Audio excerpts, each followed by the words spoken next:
Hello everyone. Uh, so this is for a current affairs summary video from January to December 2023.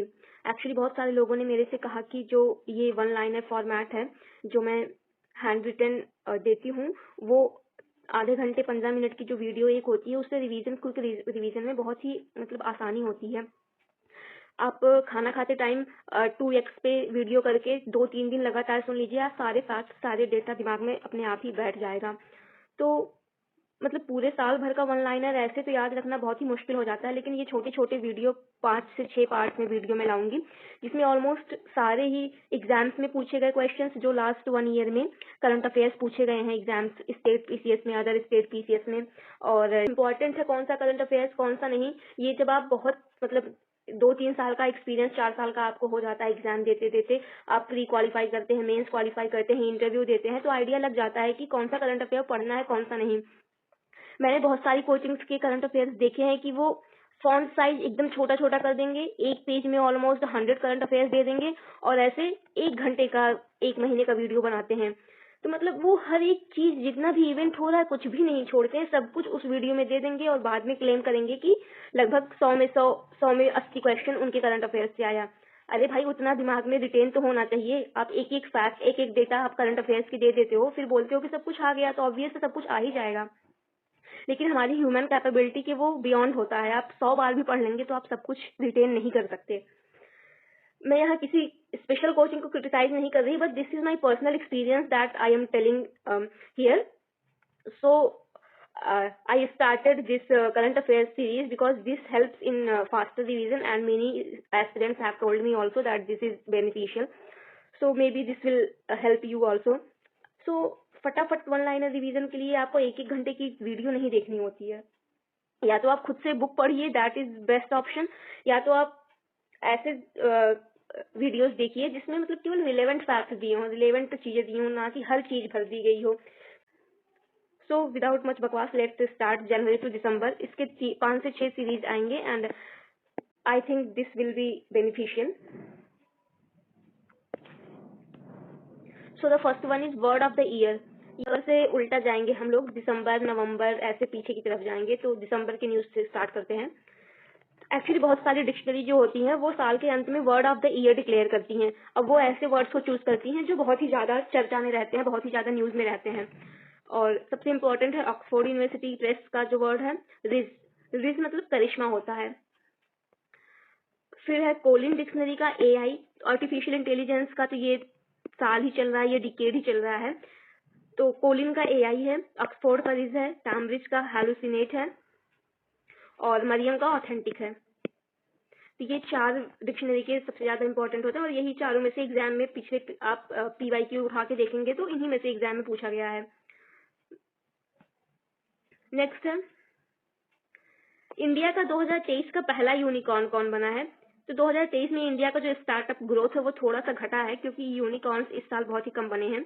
Zepto जो है ये एक grocery की online shopping delivery वाला platform है और ये दिल्ली बेस्ड है और ये पहला यूनिकॉर्न बना है इंडिया का। इसी के साथ हम यहाँ पे देख लेते हैं कि अभी रिसेंटली पहला डेकाकॉर्न इंडिया का कौन सा बना है। ये यूनिकॉर्न से ज्यादा इंपॉर्टेंट है, ये डेकाकॉर्न ये मोस्ट इंपॉर्टेंट हो जाता है। इंडिया का पहला है और अभी रिसेंट में बना है। कौन सा है? आईपीएल, जो क्रिकेट मैच वाला आईपीएल है, इंडियन प्रीमियर लीग, ये पहला डेकाकॉर्न बना है। डेकाकॉर्न मतलब इनका जो नेटवर्थ है वो $10 बिलियन से ज्यादा हो गया। यूनिकॉर्न में कितना होता है? $1 बिलियन से ज्यादा, और डेकाकॉर्न में 10 बिलियन। आईपीएल वाला क्वेश्चन इंपॉर्टेंट है काफी ज्यादा। अभी रिसेंटली दिया गया है best young athlete award of Asian awards. ये एशियन अवार्ड्स कहाँ पे दिए गए हैं? ये सऊदी अरेबिया में दिया गया है अभी रिसेंटली, और इसमें शीतल देवी जो आर्मलेस हैं और ये आर्चरी की प्लेयर हैं, जम्मू कश्मीर से बिलोंग करती हैं, इनको best athlete young athlete of का अवार्ड दिया गया है। हॉकी का 5 इयर्स एशिया कप 2023 हुआ था, अभी इससे रिसेंट में एग्जाम हुआ था पिछले मंथ, आई थिंक हाँ पिछले मंथ में ही एक कोई एग्जाम हुआ था, उसमें ये क्वेश्चन पूछा गया था कि किसको हरा के विनर बना था इंडिया। तो क्यों पूछा गया था? सबसे पहली बात, ये जो 5 इयर्स एशियन कप है ये फर्स्ट एडिशन है और ये हुआ कहाँ पे था? ओमान में। दोनों ही मेल और फीमेल दोनों कैटेगरी में इंडिया जीता है। तो यहाँ से क्वेश्चन बनना उतना नहीं मतलब चांस है, इससे ज़्यादा चांस है कि सेकंड पे कौन रहा। तो मेल वाली टीम जो है वो पाकिस्तान को हरा के विनर बनी है और इंडियन फीमेल टीम ने थाईलैंड को हराया है। गेम्स में ये इस साल इम्पोर्टेंट हो जाता है because this was first edition और दोनों ही मेल फीमेल इंडिया ने जीता है। ये 13th मीटिंग जो है ये यूएई में होगा। डायरेक्ट वेन्यू पूछेगा कि 13वां वर्ल्ड ट्रेड ऑर्गेनाइजेशन का मिनिस्ट्रियल मीटिंग कहाँ पे होगा, तो ये यूएई में होगा। अभी फोर्ब्स ने एशिया के हीरोज ऑफ फिलांथ्रॉपी को डिक्लेयर किया है, मतलब दान देने में कौन से लोग सबसे आगे हैं। तो इसमें टॉप 15 की जो लिस्ट है उसमें इंडिया के 3 लोग हैं। पहले नंबर वाले जो हैं इंडिया में नंदन नीलेकनी, ये इंपॉर्टेंट है। दूसरे पे केपी सिंह और निखिल कामत, ये 3 लोग हैं टॉप 15 में एशिया में। UNFCCC का जो COP 28 था, मतलब कॉन्फ्रेंस ऑफ पार्टीज 28 2023 का, ये यूएई में हुआ है।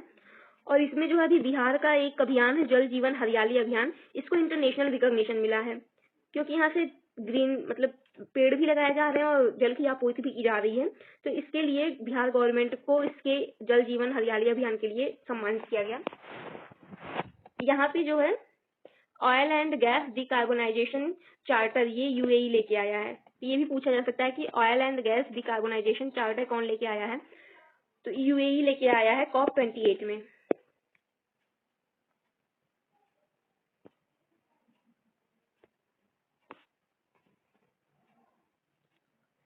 इंडिया ने अभी प्रपोज किया है कि वो 2028 का जो UNFCCC का कॉन्फ्रेंस ऑफ पार्टीज है उसको होस्ट करेगा।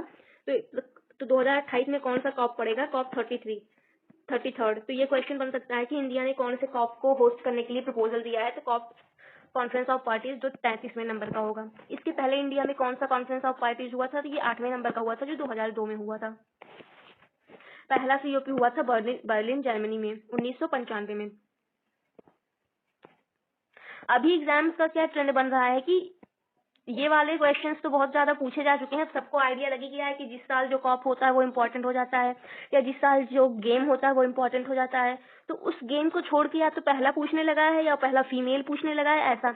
जैसा कि अभी एग्जाम हुआ था इस सितंबर में, एक तो उसने पूछा था कि इंडिया की पहली फीमेल जिन्होंने ओलंपिक में मेडल जीता, ये नहीं कि गोल्ड या सिल्वर या ब्रॉन्ज, कोई भी पहला मेडल जीता, पहली फीमेल। तो ऐसे ही क्वेश्चन सब बन रहे हैं जिसमें पहले पे ज्यादा जोर दिया जा रहा है, ये पहली फीमेल पे ज्यादा जोर दिया जा रहा है। तो इसलिए हमें पहला पता होना चाहिए और इंडिया में कब हुआ तो ये भी पता होना चाहिए। इंडिया इंटरनेट गवर्नेंस फोरम 2023 ये भारत मंडपम में हुआ और इसकी थीम थी मूविंग फॉरवर्ड। अभी रिसेंट में ब्रिक्स में 6 नए मेंबर्स जोड़े गए हैं, तो इनको हम ऐसे याद कर सकते हैं UEIAS।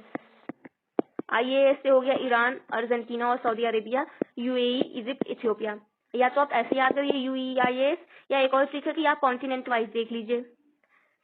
यहाँ पे साउथ अमेरिका है, यहाँ पे अफ्रीका है, फिर यहाँ पे सेंट्रल एशिया वाले हो गए। तो यहाँ से अर्जेंटीना यहाँ पे हो जाएगा, फिर यहाँ पे इजिप्ट है, यहाँ पे इथियोपिया है।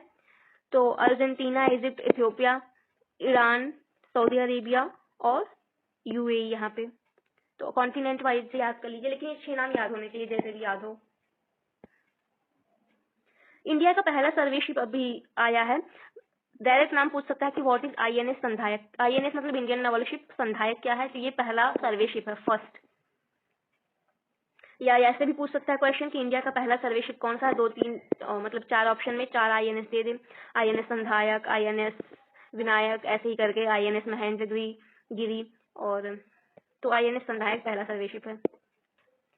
अभी रिसेंट में इंडिया में नया एक इंटेंजाइबल हेरिटेज जुड़ा है। ये इंटेंजाइबल हेरिटेज डिक्लेयर कौन करता है, यूनेस्को करता है। ये 15वें नंबर का था, गरबा डांस जो गुजरात का है।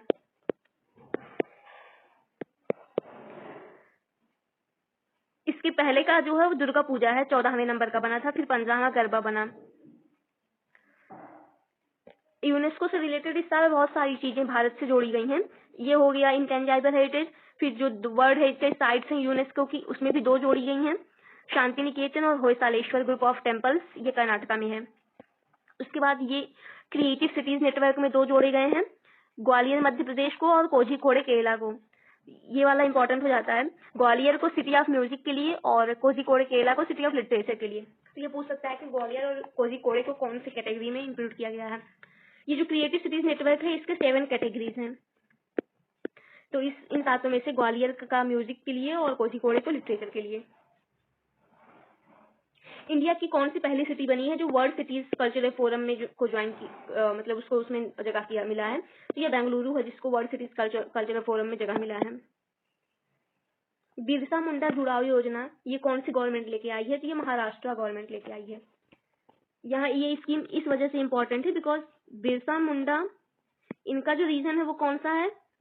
झारखंड रीजन है, और ये योजना लेके आई है महाराष्ट्र गवर्नमेंट। तो हिस्ट्री में सब लोग पढ़ते हैं मुंडा रिबेलियन, ये झारखंड। तो ये रीजन की वजह से मतलब कंफ्यूजन हो सकता है कि मैक्सिमम लोग पहला ऑप्शन झारखंड ही देगा जरूर अगर एग्जाम में आया तो, और झारखंड मार देंगे, महाराष्ट्र का है। अभी रिसेंट में डिक्लेयर किया गया time magazine person of the year. तो ये टेलर स्विफ्ट बनी है, ये एक सिंगर है यूएसए की। टाइम मैगजीन का person of the year Taylor Swift को डिक्लेयर किया गया, और athlete of the year Lionel Messi को, ये फुटबॉलर हैं, लियोनेल मेसी फुटबॉलर हैं। चेरी ब्लॉसम फेस्टिवल ये शिलोंग मेघालय में मनाया जाता है।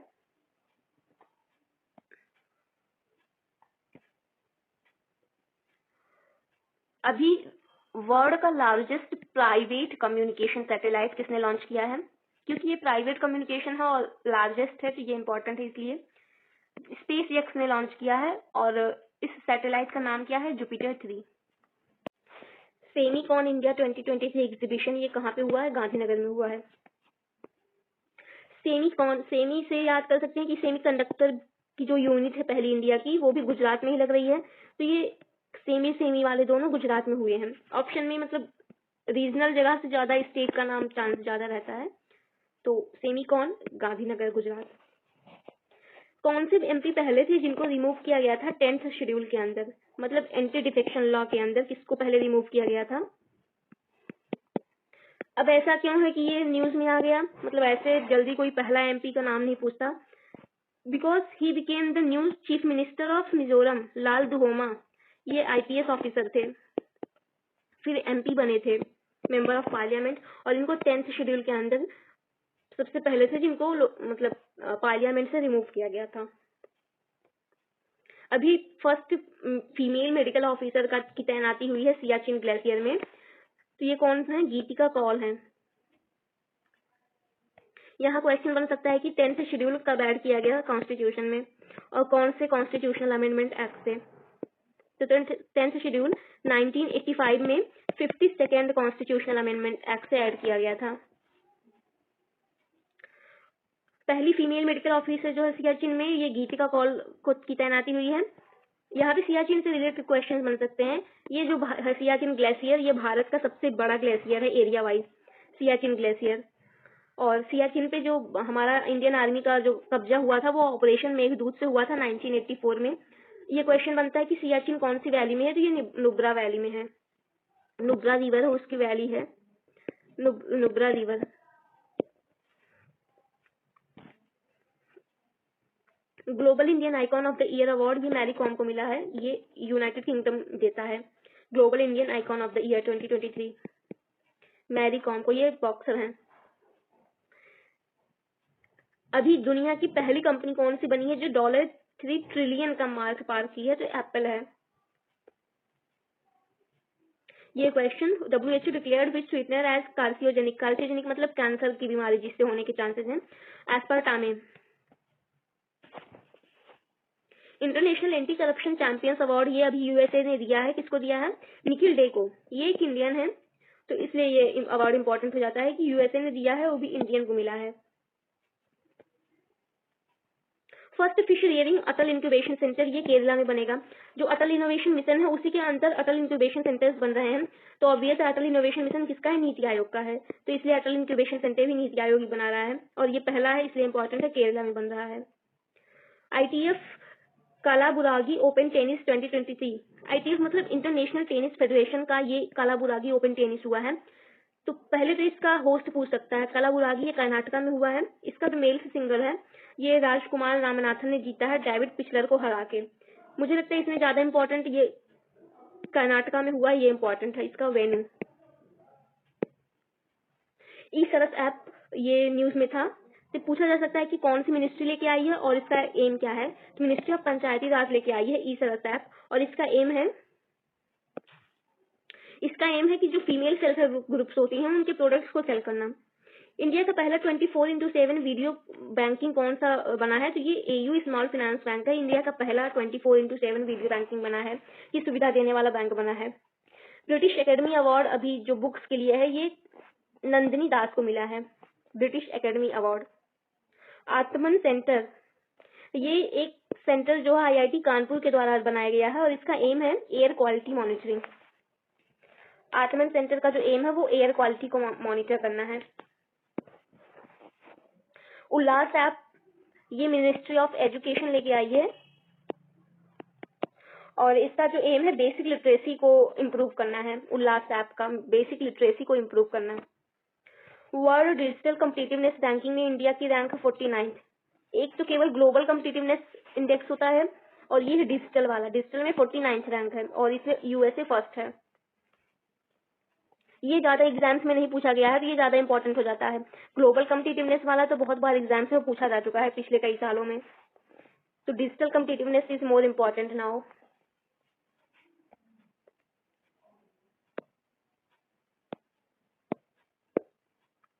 ग्लोबल इंडियन अवार्ड गाला 2023 ये अभी रिसेंटली एग्जाम में पूछा गया था। सीजीपीडी टीएम के सुधा मूर्ति को मिला है।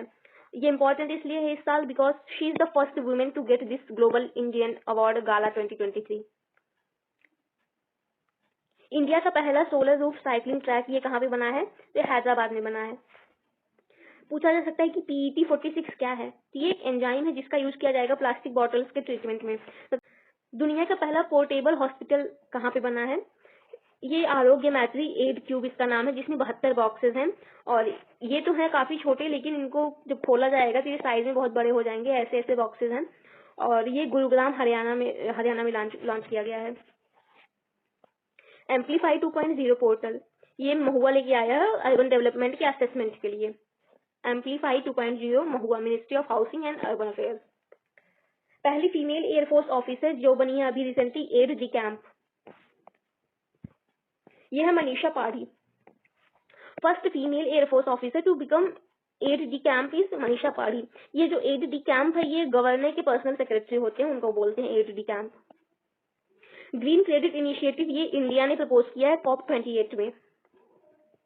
अभी रिसेंटली ग्लोबल आयुर्वेदा फेस्टिवल का 5वां एडिशन कहाँ पे हुआ है, ये केरला में हुआ है। 5th edition of global Ayurveda festival. अभी यहाँ पे ये आयुर्वेदा फेस्टिवल 5वां था, केरला में हुआ और WHO ने ऑर्गेनाइज किया था इंटरनेशनल कॉन्फ्रेंस जो है वो ट्रेडिशनल मेडिसिन का जो ट्रेडिशनल मेडिसिन वाला कॉन्फ्रेंस WHO वाला हुआ था वो गुजरात में हुआ था। तो दोनों में कंफ्यूज नहीं होना, जो सिर्फ आयुर्वेदा है तो केरला में ट्रेडिशनल मेडिसिन में पूरे आयुष की जितनी भी चीजें आती हैं सब आ जाती हैं। ट्रेडिशनल आयुर्वेदा, योगा, उन्नैनी, सिद्धा, होम्योपैथी छोड़ने सिद्धा तो ट्रेडिशनल है ही है। स्पेस ऑन व्हील प्रोग्राम ये कौन लेके आया है, इसरो विज्ञान भारती के साथ मिलकर लाया है। ये अरुणाचल प्रदेश में स्टार्ट किया है space on wheel, Arunachal Pradesh में। इसमें 2 क्वेश्चन बन गए कि कौन लेके आया है और कहाँ पे स्टार्ट हुआ है। कॉस्ट ऑफ लिविंग रिपोर्ट 2023 जो कि इकोनॉमिक इंटेलिजेंस यूनिट लेके आता है। अब इसके हिसाब से दुनिया के सबसे महंगे शहर, तो पहले स्थान पे अब इसमें जो है 2 सिटीज हैं, एक सिंगापुर है, एक जूरिच है। ये दोनों ज्वाइंटली फर्स्ट रैंक में है, सबसे ज्यादा कॉस्टली हैं रहने के हिसाब से। UN का पहला वाटर कॉन्फ्रेंस हुआ है, न्यूयॉर्क में हुआ है।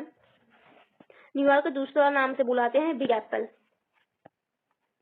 गगनयान मिशन की मिशन डायरेक्टर कौन है, डॉक्टर VR ललिता अंबिका।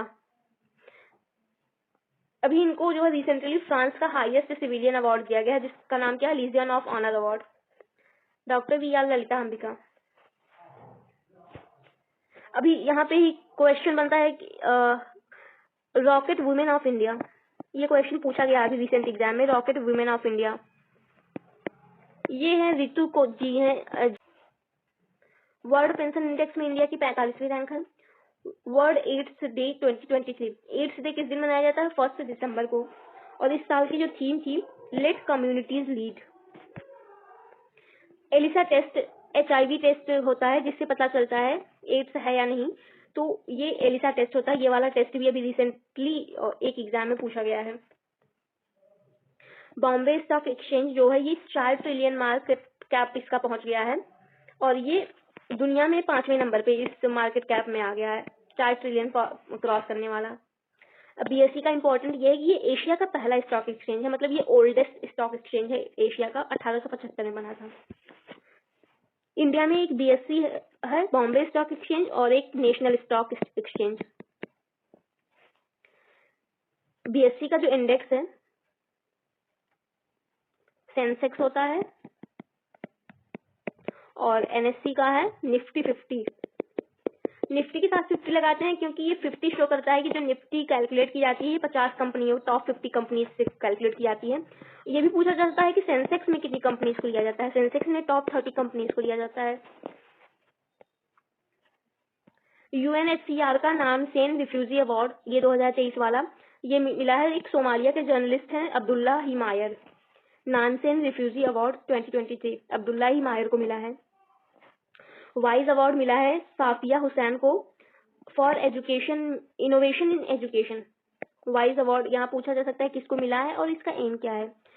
जो लोग एजुकेशन में इनोवेटिव आइडियाज लेके आते हैं, तो साफिया हुसैन ने ऐसा क्या इनोवेटिव किया, इन्होंने एजुकेट गर्ल्स नाम से एक NGO स्टार्ट किया और गर्ल्स को ये हेल्प करती है पढ़ाई में उनकी, तो ये इसके लिए इनको मिला है वाइज अवार्ड। इंडिया का पहला टेलीकॉम एक्सीलेंस सेंटर ये यूपी की सहारनपुर में बनेगा और IIT रुड़की की हेल्प से बनेगा। पहला साउथ एशियन कंट्री जिसने रिकॉग्नाइज किया है अभी रिसेंटली होमोसेक्सुअल मैरिज को, तो ये नेपाल है। इवन इंडियन सुप्रीम कोर्ट जो है इंडिया का, उसने इसको रिकॉग्नाइज करने से मना कर दिया, मतलब कॉन्स्टिट्यूशनली रिकॉग्नाइज करने से। Thank you so much. आगे आगे नेक्स्ट वीडियो में कंटिन्यू करेंगे ये 53rd से। तो प्लीज गिव फीडबैक एंड